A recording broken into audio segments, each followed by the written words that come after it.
ಆಧ್ಯಾತ್ಮಿಕತೆಗೆ ನಾನು ಬರ್ತೀನಿ ಅಂತ ಯಾವತ್ತೂ ನಾನು ಅನ್ಕೊಂಡಿರ್ಲಿಲ್ಲ. ಆಕ್ಚುಲಿ ಚಿಕ್ಕಂದಿಂದ ಒಂದು ದಿನಾನು ನನಗೆ ಈ ಕಲ್ಪನೆನೇ ಇರಲಿಲ್ಲ. ಸೊ ಬಾಲ್ಯ ಅಂತಂದ್ರೆ ಸ್ಪಿರಿಚುಯಾಲಿಟಿ ಅಂತಂದ್ರೆ ನಮಗೆ ಗೊತ್ತಿದ್ದು ಸ್ಪಿರಿಚುಯಾಲಿಟಿ ಅಂದ್ರೆ ಪೂಜೆ, ಭಕ್ತಿ ಮಾರ್ಗ ಅಷ್ಟೇ ಗೊತ್ತಿದ್ದು. ತುಂಬಾ ಫ್ಯಾಮಿಲಿ ಡಿಸ್ಟರ್ಬೆನ್ಸ್ ಆಯ್ತು ಆ ಟೈಮಲ್ಲಿ. ಅಷ್ಟ್ರವರೆಗೂ ತುಂಬಾ ಚೆನ್ನಾಗಿದ್ವಿ. ನಾನು ನಮ್ಮ ಅತ್ತೆ ಇದ್ರೆ ಅಮ್ಮ ಮಗಳ ತರ ಇದ್ವಿ. ಎಲ್ರು ನೋಡಿದ್ರೆ ಎಲ್ಲರೂ ಅದೇನವರು ದೃಷ್ಟಿ ಆಗುತ್ತೆ, ಅಷ್ಟು ಚೆನ್ನಾಗಿರ್ತೀರಾ ನೀವಿಬ್ರು ಅಂತ ತುಂಬಾ ಜನ ಅನ್ನೋರು.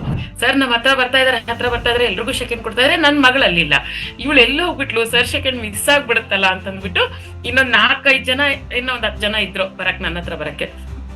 ನಾನು ಅಲ್ಲಿಲ್ದೆ ನನ್ ಮಗಳನ್ನ ಹುಡ್ಕೋಕೋದೆ, ಎಲ್ಲೋದ್ ಇವಳು ಅಂತಂದ್ಬಿಟ್ಟು. ಅವಳು ಅಲ್ಲೆಲ್ಲೋ ಸಿಕ್ಕಿದ್ಲು, ಕರ್ಕೊಂಡ್ ಬರೋಷ್ಟರಲ್ಲಿ ಸರ್ ಪಾಸ್ ಆಗಿ ಹೋಗ್ಬಿಟ್ರು ಮುಂದಕ್ಕೆ. ನನಗ್ ಶೇಕನ್ ಇದುವರೆಗೂ ಸಿಕ್ಕಿಲ್ಲ ಸರ್ದು ಡೈರೆಕ್ಟ್ ಆಗಿ. ಅವಳು ಅಮ್ಮ ನನ್ಗೆ ಆಯ್ತಮ್ಮ, ನಾನು ಆಗ್ಲೇನೆ ಶೇಕನ್ ಕೊಟ್ಟೆ ಅಂದ್ಲು. ಅಂದ್ರೆ ಅವಳು ಮುಂಚೆ ಅವಳ್ದು ಆಗೋಗಿದೆ. ನಾನ್ ಅವಳಿಗೆ ಮಿಸ್ ಆಗುತ್ತೆ ಅಂತ ಅವಳಿಗೆ ಕರ್ಕೊಂಡ್ ಬರಕ್ ಹೋದೆ. ಇಲ್ಲಿ ನನಗ್ ಮಿಸ್ ಆಯ್ತು, ಅವಳಿಗೆ ಪ್ರಾಪ್ತಿ ಇತ್ತು, ಅವಳಿಗಾಯ್ತು. ಬಟ್ ಡೈರೆಕ್ಟ್ ಆಗಿ ಅವ್ರ ಶೇಕಂಡ್ ಸಿಗದಿದ್ರು ನನಗೆ ಹಲವಾರು ಸಲ ನಂಗೆ ಧ್ಯಾನದಲ್ಲಿ ಕನೆಕ್ಟ್ ಆಗಿದ್ದಾರೆ. ಸೊ ಅಲ್ಲೇ ಅವಾಗ್ಲೇನೆ ಪತ್ರಿಜಿಯವರು ಕರ್ಕೊಂಡೋಗಿ ನಂಗೆ ಆ ಸತ್ಯಲೋಕ ಅಂತ ಈಗ ಗೊತ್ತಾಗ್ತಾ ಇದೆ, ಅವಾಗ ಅದು ಗೊತ್ತಿರ್ಲಿಲ್ಲ. ಅಲ್ಲಿಗೂ ಹೋಗಿ ಬಂದಾಗಿದೆ. ಅವೆಲ್ಲ ಒಂದು ಛಲಕ್ ಅಂತಾರಲ್ಲ, ಎಲ್ಲಾ ತರ ಎಕ್ಸ್ಪೀರಿಯನ್ಸಸ್ ಈಗ ನಂಗೆ ಆ ಒಂದು ಸಹಸ್ರಾರದಲ್ಲಿ ಆ ಒಂದು ತಾವರೆ ಅರಳಿದ್ರೆ ಏನು ಅಂತ ಅರ್ಥ ಈಗ ಗೊತ್ತಾಗ್ತಿದೆ. ಅವಾಗ ಅದೂ ಗೊತ್ತಿಲ್ಲ, ಏನೋ ಒಂದ್ ಬಂತು ಆಯ್ತು ಅಷ್ಟೇನೆ. ಅದು ಹೇಳ್ಕೋಬೇಕು, ಅದ್ರ ಬಗ್ಗೆ ವಿಮರ್ಶೆ ಮಾಡ್ಬೇಕು, ಅದು ಏನೂ ಗೊತ್ತಿರ್ಲಿಲ್ಲ. ಸೊ ಈಗ ನಾನ್ ಮಾಡ್ತಾ ಇಷ್ಟೊಳ್ಳೆ ಎಕ್ಸ್ಪೀರಿಯನ್ಸಸ್ ಆಗಿದೆ. ಅದೇನಪ್ಪ ನಾನು ಅದಕ್ಕೆ ಗಮನನೇ ಕೊಡ್ಲಿಲ್ವಲ್ಲ ಅಂತ. ಬಟ್ ಇಟ್ಸ್ ಓಕೆ, ನನಗೇನ್ ಅನ್ಸಲ್ಲ, ಆಯ್ತು ಬಿಟ್ಬಿಟ್ಟಿದ್ದೀನಿ ಅದಲ್ಲಿಗೆ.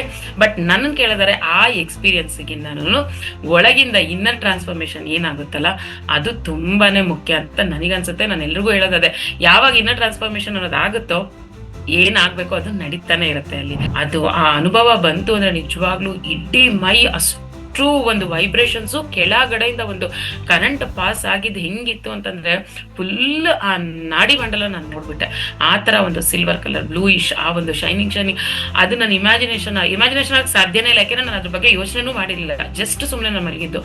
ಆ ಒಂದು ವೈಬ್ರೇಷನ್ ಮರೆಯಕ್ಕಾಗಲ್ಲ ನನಗೆ. ನಾನು ಇಡೀ ನಾಡಿ ಮಂಡಲ ಕೆಳಗಿಂದ ಸಹಸ್ರಾರವರೆಗೂ ನೋಡ್ಕೊಂಡಾಯ್ತು. ಆ ಒಂದು ಸಹಸ್ರಾರಕ್ಕೆ ಅದು ಎನರ್ಜಿ ರೀಚ್ ಆದ್ಮೇಲೆ ಆ ಕ್ಷಣ ಇತ್ತಲ್ಲ, ಬ್ಲಿಸ್ಫುಲ್ ಸ್ಟೇಟ್, ಎಕ್ಸ್ಪ್ಲೇನ್ ಮಾಡಕ ತುಂಬಾನೇ ಬ್ಲಿಸ್ಫುಲ್ ಸ್ಟೇಟ್. ಅದು ಅಷ್ಟು ಅದ್ಭುತವಾಗಿತ್ತು. ಕೆಲವೊಂದು ಕ್ಷಣಗಳಂತೂ ನಿಮಿಷಗಳಿತ್ತು. ಆ ಒಂದು ಇದು ಇಡೀ ವಿಶ್ವನ ನೋಡ್ಕೊಂಡು ಬಂದ್ಬಿಟ್ಟೆ ನಾನು. ಅದ್ಭುತವಾಗಿತ್ತು ಅದು ನಿಜವಾಗ್ಲೂ. ಆ ಒಂದು ನಕ್ಷತ್ರಗಳಿರ್ಬೋದು, ಅದು ಎಕ್ಸ್ಪ್ಲೇನ್ ಮಾಡಕ್ಕಾಗಲ್ಲ, ಅಷ್ಟು ಅದ್ಭುತವಾಗಿ ಆ ಎಲ್ಲ ಲೋಕಗಳನ್ನ ನೋಡ್ಕೊಂಡು ಬಂದಾಯ್ತು. ಆ ಬ್ಲಿಸ್ಫುಲ್ ಸ್ಟೇಟ್ ಎಂಜಾಯ್ ಮಾಡಿದ್ದಾಯ್ತು. ಬಟ್ ಧ್ಯಾನದಲ್ಲಿ ಕೂತಾಗ ಮಾತ್ರ ನನಗೆ ಡೇ 1 ಇಂದಾನು ಯಾವುದೇ ರೀತಿ ಥಾಟ್ಸ್ ಬಂದಿಲ್ಲ ಮೇಡಮ್. ಒಂದೇ ಒಂದು ದಿನ ನಂಗೆ ಒಂದು ಥಾಟ್ಸ್ ಬರ್ತಾ ಇದೆ, ಅದಕ್ಕೆ ನನಗೆ ಧ್ಯಾನ ಆಗ್ತಾ ಇಲ್ಲ ಅನ್ನೋದು ಯಾವತ್ತೂ ಆಗಿಲ್ಲ ನನಗೆ. ಅದು ಒಂದು ಗಿಫ್ಟ್ ಅನ್ಕೋಬಹುದು.